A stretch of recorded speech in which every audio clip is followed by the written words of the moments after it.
Hello again, dear friends. Inasmuch as God is generous for moments that you don't want to stop.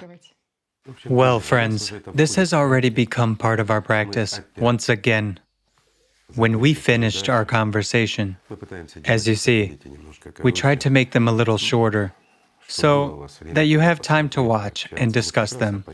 We are well aware that life is hard, and there isn't too much time in it to watch our videos as well. That's why we try to help you by shortening them, so as to convey at least something. And it so happens that as soon as we finish the conversation, our friends who are present here, our camera crew, come up with a lot of questions. And somehow, the conversation continues on its own. Well, since we are done with the previous one, yet the questions came up and we talked again. That means hello again, friends, because for you it's a different day, while for us, it is today.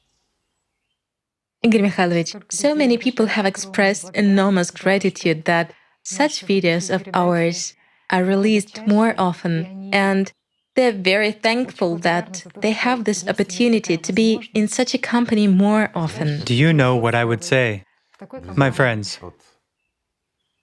we have an unofficial motto. When life gives you a lemon, make lemonade from it. Since life gave us a big lemon, that means there will be a lot of lemonade, right? Right. That's why we use every opportunity to talk to you, at least somehow. Yes, we would like to see you live and eye to eye, but believe me, all of you are next to us. All of us are at one point. That's what the entire simplicity and complexity of this world is about. Although in order to understand it a little bit, you have to make an effort to go through slightly, let's say, unpleasant moments. Thorns. Of doubt, tyranny, dictatorship of consciousness. But all of this passes, my friends. Everything passes. Believe me. If you stand on the spiritual path and if you feel the Lord God within you, He is not outside of you. Yes, He is in our friends.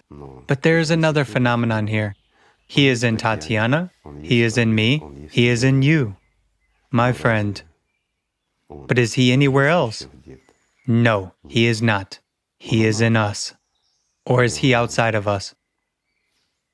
You know, it is actually a very difficult question. Why? Because He is just there. He is there. Therefore, we are also there. And all these spaces and distances are an illusion. It is the same illusion as yesterday. However, we know that yesterday took place.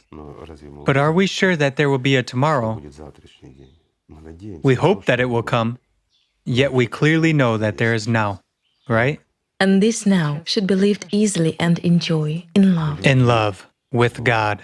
That's when we are all at one point. We are divided, but we are all together. We are many, but we are just one unit. You begin to understand this only when you sincerely love God. When you feel His love, you feel everyone, and you understand that you, my friend, are in me and I am in you, and that we form an integral unit. Then you feel an unbreakable connection with God and with everyone who is with Him. Everything is very simple. And this has been said since the dawn of time. Then, everything becomes simple. And no images are a hindrance to you. Nothing can stop you from gaining life on your spiritual path, because that life is within you, and you are that life. And that boundless source becomes your source.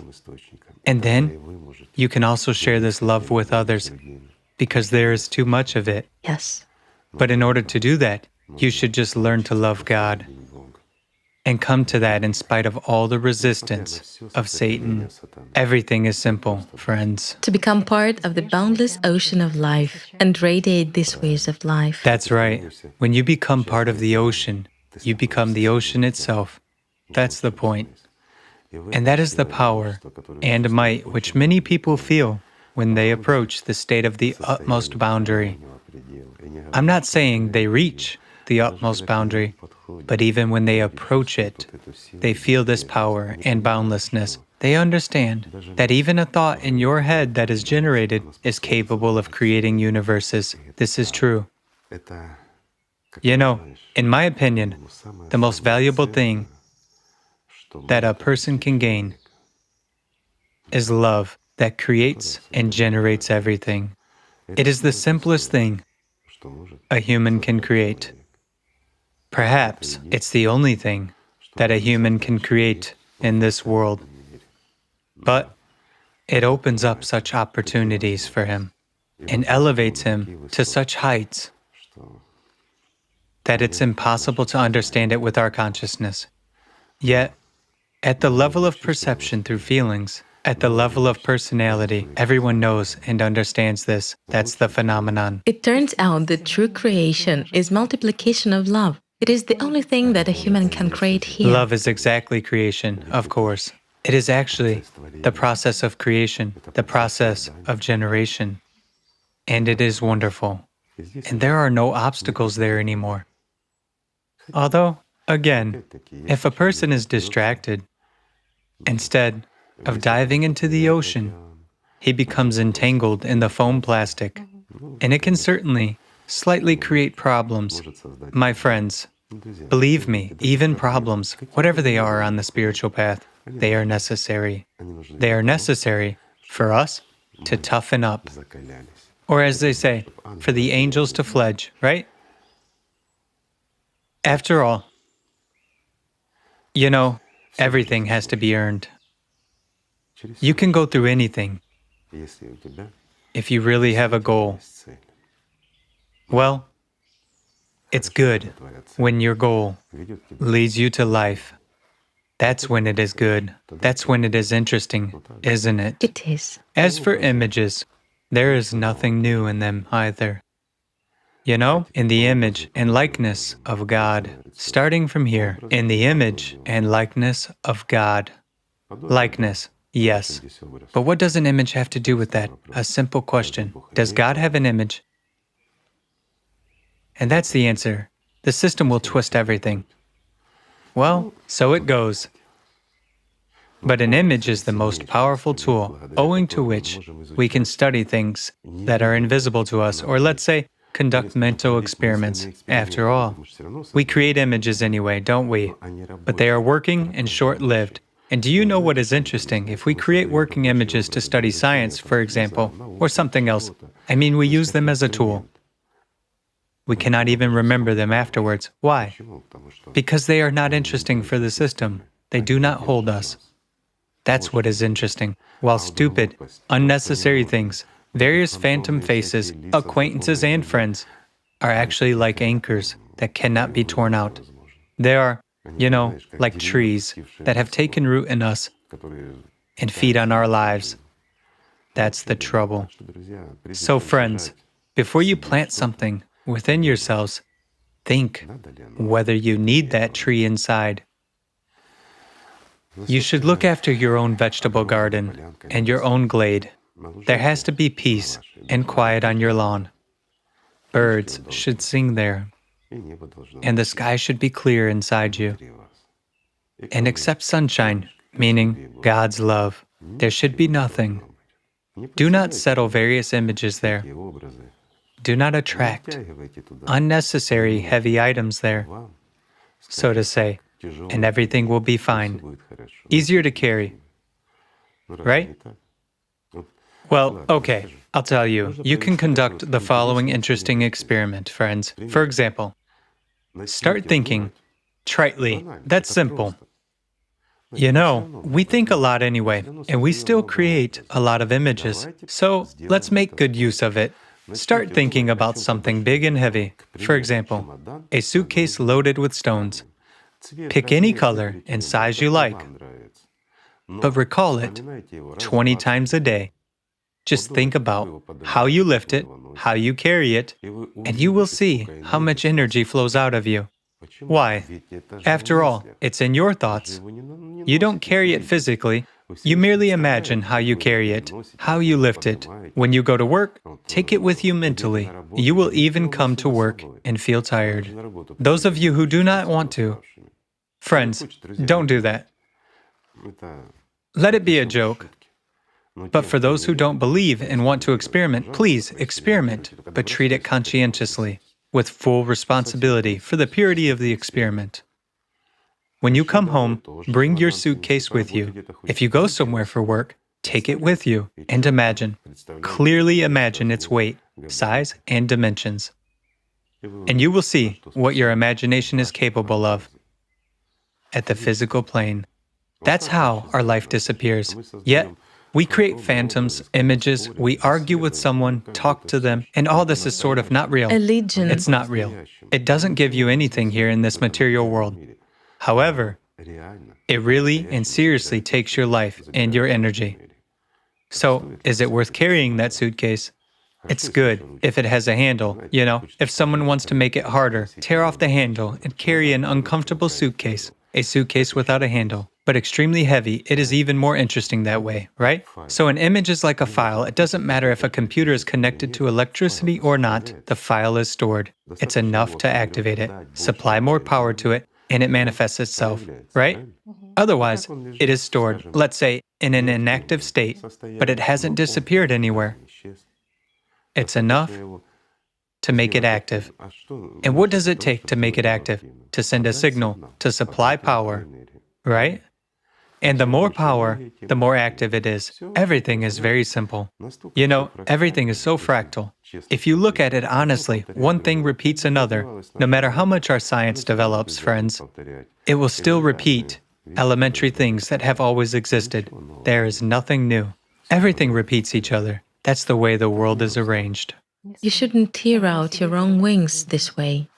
You shouldn't, of course. But at least you can understand. You know, consciousness always doubts and questions everything, argues, and so on.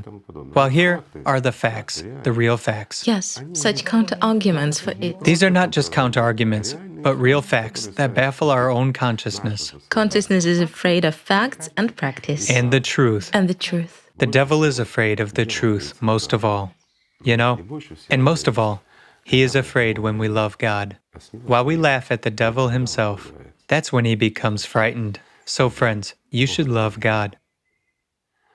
And you shouldn't be afraid of Satan. The maximum he can do is take your body, at most. But he can never harm you as personality if you are in love with God and in life with Him. Right? Everything is simple, friends. So, images have power only when we endow them with that power. We shouldn't do that. As they say in Islam, the most important thing is to clear your inner Kaaba from these images, just like the Prophet cleared the Kaaba of idols. Everyone should clear their inner Kaaba in the same way. The inner one. That's the example that should be. And not taking photographs and images out of the house. If you take an example from the greatest of people, take it entirely. Not the way he dressed, or the way he spoke, or the way he looked, but the way he acted, and what love he had for Allah. That's what you should take as an example. An example of love. And loyalty. Loyalty to Allah, not in words, but in deeds. You know, A person perceives love as when he is taken care of while he does nothing. Right. Whereas here, on the contrary, you are the first to show love. True love is when you love. You know, everybody wants to be loved. They love me. It means that everything is fine, right? You know how people say, "Do you love me?" "Yes, I love you." But in his thoughts, a person is God knows where, and he thinks about what not. For instance, about new tires for his car, right? Why? Because it all becomes a habit and something else. But when there are different relationships, the real ones, I'll tell you simply, if you want to be loved, learn for yourself how to love. I'll also put it more correctly. If you want love, just love. It doesn't matter if you are loved or not. What matters is that you love. What also matters is what you call love and what you understand by the word love. Isn't that so? Because in our society, everything has been perverted, even what is sacred, everything. That's why he is Satan. And it is scary when he predominates in people's minds. When, even the holy truth turns into an empty pot. That's the trouble. Satan doesn't value anything because he doesn't know it. He is unaware of that. He doesn't need it. And it scares him. Because the true manifestation of love in you is like a sentence for that little imp that Satan has settled in you. Of course. What kind of love can Satan have for God? You've said, if you want to love, just love. And you once told us an example about fishing regarding the point one. Well, it's true. I'll tell our friends, maybe they will be interested. Because many of us, intend to do something like, tomorrow, I will start to love. How's it that tomorrow you will start to love? We talked about that once, and I simply said, for example, Tatiana and I decided to go fishing. We decided that we wanted to go, and we started thinking, what will we take with us? What kind of tackle? What kind of fishing? And what kind of fish are we going to catch? What kind of bait? So a month, 2 months, 3 months pass, winter comes, then spring, summer, and winter again, while we are still thinking. However, there is another option. We decide to go fishing, so we take a fishing rod and go. That's how you should act in the spiritual aspect. If you feel that you want love, start loving right now and don't put it off until tomorrow. Many will say, how? I'm empty inside after all. It's true, because there is no love inside. Inside, there are problems, worries, or maybe some external affection and warm words from someone. Yes, words are there, but what about the internal? It's empty inside, so what should be done for that? My friends, for that, you should precisely learn to love. There are many paths. Any religion has grains. Look for those grains in your religions and follow that path. After all, a lot of people have come to God through any religion, if they really aspired. Do you want a simpler way? Let's say, when your consciousness has nothing to object. Go ahead, use spiritual practices and move forward. The main thing is to strive. If a person is walking, he will definitely arrive. However, when we are sitting and thinking that we are walking, we are wasting energy, life, and time, yet we remain sitting still. And that's where our trouble is, that the devil tells us that tomorrow we will start walking, but in fact makes us sit still. Don't listen to the devil. Stand up and go, and everything will be fine. Isn't that so? It is. And no images will hold you back. Though images are also a serious thing. It's a serious stone in your path, but it is serious only when you support it, when you form it, and when you are preoccupied with it alone. Well, stop feeding that stone, and it will disappear like a soap bubble out of your way, nothing more. Just like everything else, like any problem here, on the spiritual path, everything is an illusion, and everything disappears when love emerges. There are no barriers before it, and that's the meaning of God's greatness. You just need to experience it, It's hard to tell people, and it's even harder for them to understand something they haven't come into contact with. You see, how can you explain to someone who has no experience and has never tasted living water, who has been drinking dead water all the time, what the difference between living water and dead water is? The difference is in life. But if a person doesn't know that life, if he has been Satan's slave all his life, is it in happiness? But for a person, happiness means trivially a couple of extra coins in his pocket. I mean, the association of happiness for him is the number of coins in his pocket. That's what is hard. But everyone feels and understands. Everyone understands what life is. So, if you want to find it, look for it. It's in you. It's not in the external. And you won't find it in anyone else near you. Happiness is in you, my friend.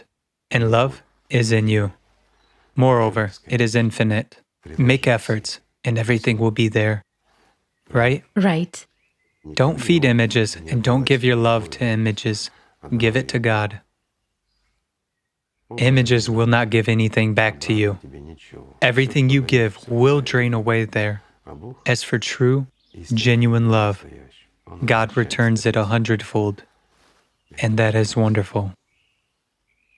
You know, it helps a lot of people to begin their first steps with sincere gratitude to God. This is exactly what they should begin With this feeling, because it's hard for consciousness to be precisely grateful. Of course. Consciousness attributes everything You should force it to be to grateful. itself, that this is at its cost, that all this is my merit, while here it is precisely gratitude to the spiritual world, gratitude You know, to God. to be honest, before God and before oneself, thanks to those difficulties posed by consciousness, a person actually matures as an angel, thanks to the fact that a person steps over the problems that consciousness creates for him, thanks to the fact that he can step over the devil himself, he gains life. If there were no such obstacles and no devil, would a human be able to become an angel? He wouldn't. He wouldn't escape from this existence because he would have nothing to compare it with. How would he gain experience? In no way. Therefore, you know, even obstacles, even problems, even bustle, and all earthly things are a springboard for a jump. But that's only when you strive for God. Whereas if you are just a dreamer, you will not fly up anywhere. Fantasies and images in your head are empty. You will burst like a soap bubble and stay where you are. It's true. One must desire, light up, and thank God, even for the difficulties that were once created. After all, the devil is also merely a momentary thought of God himself. For God, the devil is nothing. For us, of course, he is the ruler of the universe and our destinies, if we are his slaves. But if we are free, he can do nothing to us. Can he have power over God? I'll put it simply. Can nothing dominate everything? Of course not, because it is nothing. Here's the answer for you, friends. Think about it. Who are you with? What do you want to achieve in this life? Nothing. Or everything. But not in the material plane. Whatever you achieve here, in the material plane, it will all remain here. Right? Igor Mikhailovich, you said that these obstacles on the spiritual path are kind of a springboard. Of course. And you know, in practice it happens that when you face an obstacle and you manifest this very power of spirit, this power of love, even more at that moment, you suddenly understand that the obstacle disappears somewhere. And you advance by inertia You move forward. of this applied force. Of course. And even farther than you could advance before. And even farther than you could advance before without that obstacle. Of course. So this is actually true, that it's really the victory of love. That's what the grace of God is about. That's what his power is about. That he helps us even here. Everything was just an instant of his thought. After all, but even in these obstacles, which were created for us to mature, God's love is also embedded. Yes, and God's wisdom. If you approach this correctly, that's why God is so great. There's a lot to be grateful to him for and truly love him for life, for the chance, for the opportunity. After all, it was he who gave it to you, and now it's important not to lose that chance. That's what is important. But unfortunately, a lot of people don't understand that. Satan leads astray. He gives a person other dead and knowingly meaningless goals. He creates such illusions and images that a person wastes his life to achieve what is empty. That's what is scary. What is scary is those images that kill a person and replace the truth. But again, everything depends on a person. A person is endowed with the freedom of choice. He can choose what he wants. If he wants to live, he chooses life. If he wants to be a slave of Satan and die, then he chooses to be a slave of Satan. After all, no one forbids that, and no one hinders him. No one has power over the choice of a human. Isn't that cool? It is very cool indeed. This is really true freedom. This is true grace that the Lord has given to each of us. Shouldn't we thank Him at least for that? We should, and we must, right? Yes. Yet, what does everything start with? With gratitude. Yes. With simple gratitude, and with awareness, and afterwards, love comes too. With this sincerity, indeed, the language of God is only the language of love, There is no other language. only the language of sincere feelings, only the language of sincere gratitude. And this is so great that he doesn't hear anything else. And Surely, many of our guys shared correctly that he is the best teacher. yes, That God is the best teacher because he hears only the language of love. and because He is merciful, and He is the most reliable friend. He always lends you His hand. The question is whether you lend Him your hand in return. That's the point. It's such a simple element of choice, but consciousness immediately interferes and showers you with images and desires again. God has lent you His hand, so you have to ask for something, you know? He needs you. Yes, exactly. And you immediately address Him like a genie with a whole list. No, friends, God is not a genie. While Satan is exactly Satan, what's the point in asking or demanding from Him, right? So you shouldn't, address the devil with some kind of demand. He's just the devil. That's his job. And when you realize and understand that, life becomes much easier. So friends, mature faster, and everything will be fine, right? Yes. As for images, are they really a hindrance? Yes, they hinder, but only when they have power over you, because images are the products of Satan. They are his demonic essence. They are filth. How can purity be where there is filth? A simple question, isn't it so? That's why it was said that the angel will not enter a house where there are images. Everything is simple. We are for the purity of choice. For the freedom of choice. Right. For the freedom of choice. Yes. For the freedom of choice here and now. Again, the devil has yesterday and a hope for tomorrow, while God always has today, always now. So, the main thing, friends, is that you are with us now. Time separates us, space separates us, but we are actually near, here and now. At one point, both temporal and spatial. You see us, we feel you, and we interact. We interact at one point, and right now, that's the phenomenon. Yes, but for consciousness of our viewers, it is already another day. Is it really another day? That's the question. Or we're all at the same point, in time and space. All of us are actually at one point in time and space, the point which goes beyond their other day and beyond this day of ours. Everything is much more complicated and much simpler. It's just that it goes a little beyond the understanding of perception by our consciousness. For in reality, there is time and space for matter.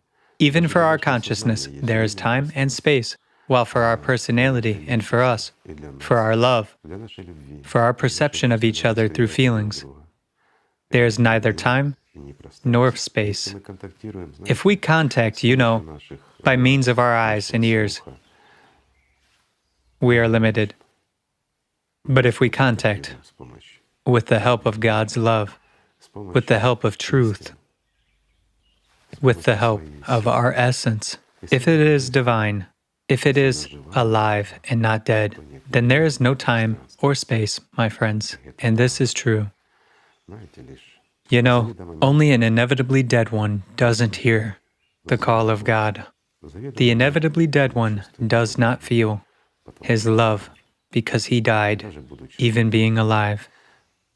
And here, you see, God's mercy manifests itself to such an extent that it can make even a dead man alive, make an inevitably dead one inevitably alive.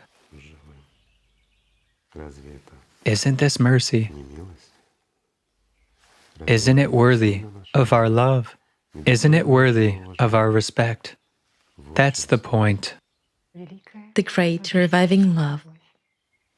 Yes, love is life. But you can understand this only when you come into contact with it, when you are open, because God never closes the door before a human. A human closes that door before God. That's the whole problem. But again, He only closes that door because Satan has come to him. In the beginning, he tries to hide from God, the one who has come into him. You know, like children, a friend comes and you hide him from your mom. Everything passes. Everything repeats itself. Everything sometimes comes true again. But life is only one. If you haven't gained it, then you, my friend, will never have such a chance. Never. Take advantage of the fact that the Lord is extending His hand to you. Take advantage of it. It's just love, but the real one. And your world will change. From the inevitably dead, my friend, your world will become eternally alive, and you will be in it. Isn't that worthy of you? Think about it. Right? Life is worth it. Life is worth ceasing to serve Satan, friends. That's true. When a person follows the spiritual path, this inner transformation of him takes place and a different, true reality is revealed to him. This is called spiritual vision, and people ask themselves a question. How do I know that I really have this spiritual vision? Yes, it's a good question. You know, we can answer this question in different ways, yet we can also answer in silence. And here, in the silent answer, many will understand whether they have spiritual vision or they have an illusion. Shall we try? Let's try.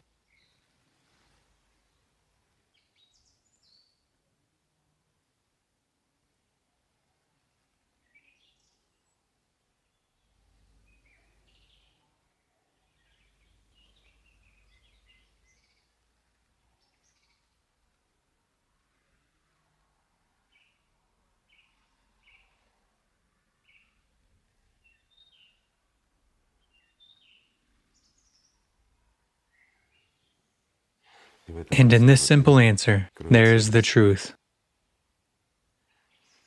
Everyone will give themselves the right answer.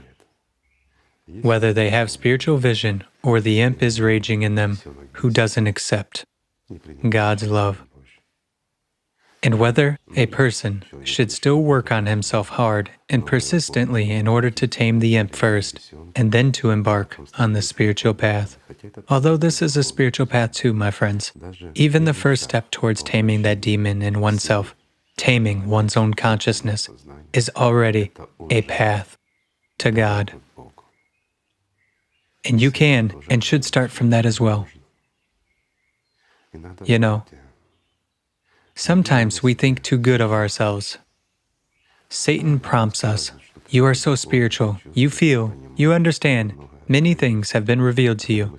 But when we really encounter God's manifestation, we feel fear, thrill, hatred, or such a voice. You don't really feel anything. However, in this case, the devil speaks about himself. And here, the right thing to do is to differentiate. Who are you, my friend? Are you personality, or are you a slave to Satan? Are you a future angel? Or are you an eternal slave? The decision is up to you, my friend. You only. No one will prompt you, and no one will make that decision instead of you, because you have the freedom of choice, and it is your decision. That decision is like a seal, to live or to die. But it is exactly you, my friend, who puts that seal. That's the meaning of that freedom which the Lord has given us by His grace. And we are the ones who choose. Thank you for the freedom, Igor Mikhailovich. Thank you very much for your generosity, and thank you very much for the fact that stones fall off and we really gain wings. You know, there is no one more merciful than the Lord. He is very generous to His children. This is true. After all, this is exactly true love. While true love is when you share, Absolutely right. when you yourself generate this love and are the first to move toward. That's the point. When you love, when you truly love, not from your mind, not to the dictation of Satan, when you do not demand anything in return, when you just truly love, when you are a generator of this love, it is only then, my friend, that you receive real love in return from the spiritual world. And it is so boundless and truly gives you wings. Well, in order to understand that, you should feel it. You should at least encounter a little drop that simply lights you up from the inside. It is joy and happiness that fills you so much. You know, everyone dreams about that. In fact, since their very childhood, even atheists, and until their very last breath, they dream that a loving wing would cover them, that the breath of God would emerge in them. However, Satan is against that. And simply by our choice, by our sincerity and honesty, by getting rid of fears and slavery, we can gain life. Anyone can implement this dream.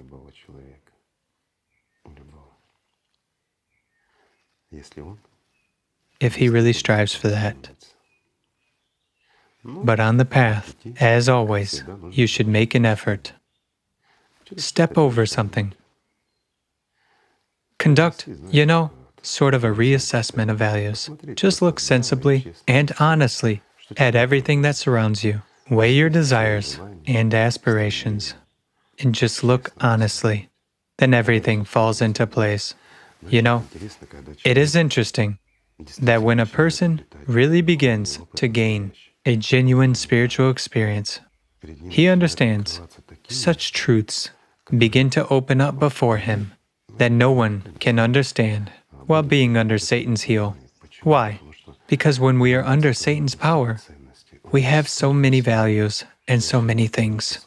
Whereas when a person gains just a little bit of freedom, he understands that nothing in this world, literally nothing, can be compared or placed sort of on the same level with even one gulp of freedom.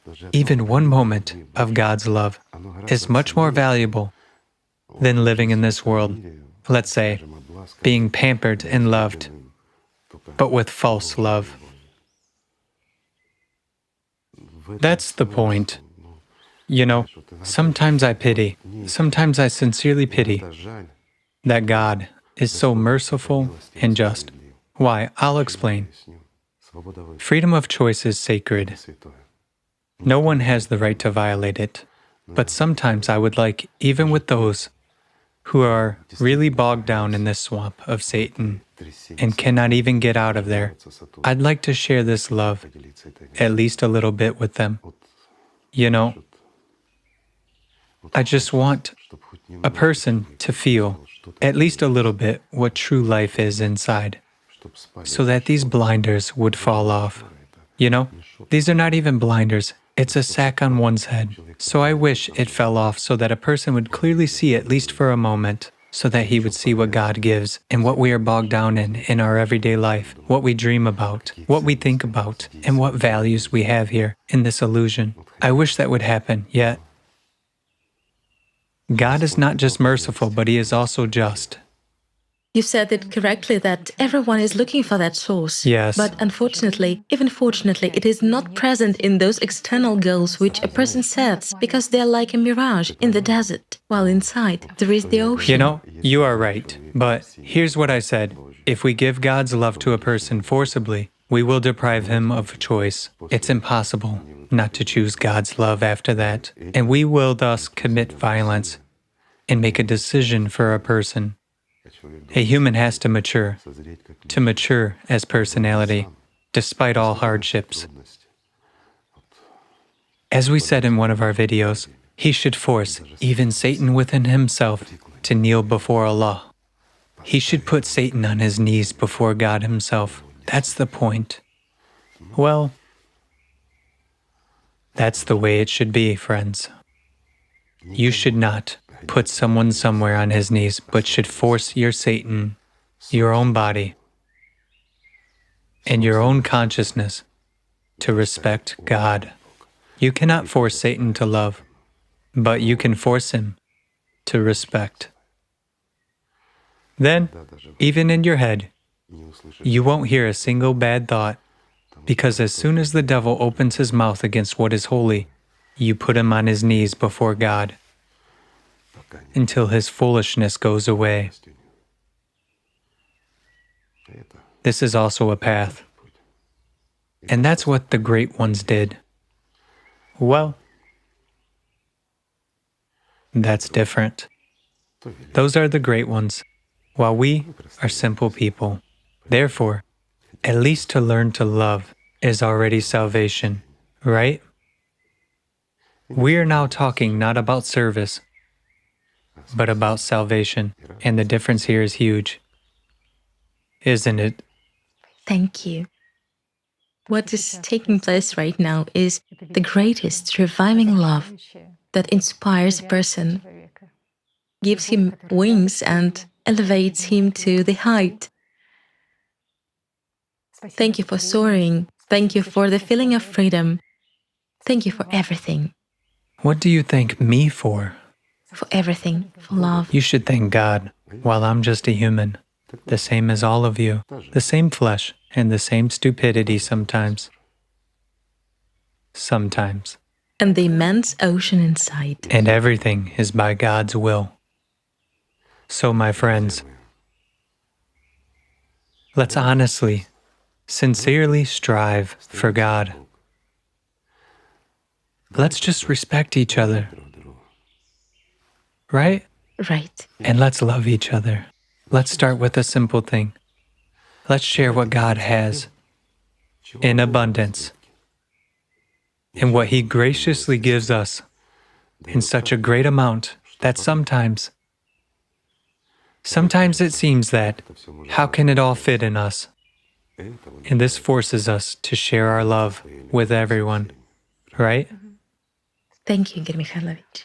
Thank you, friends. Thank you, Tatiana. Thank you. Let's just sincerely love each other, friends. Thank you for being here. Thank you. Thank you.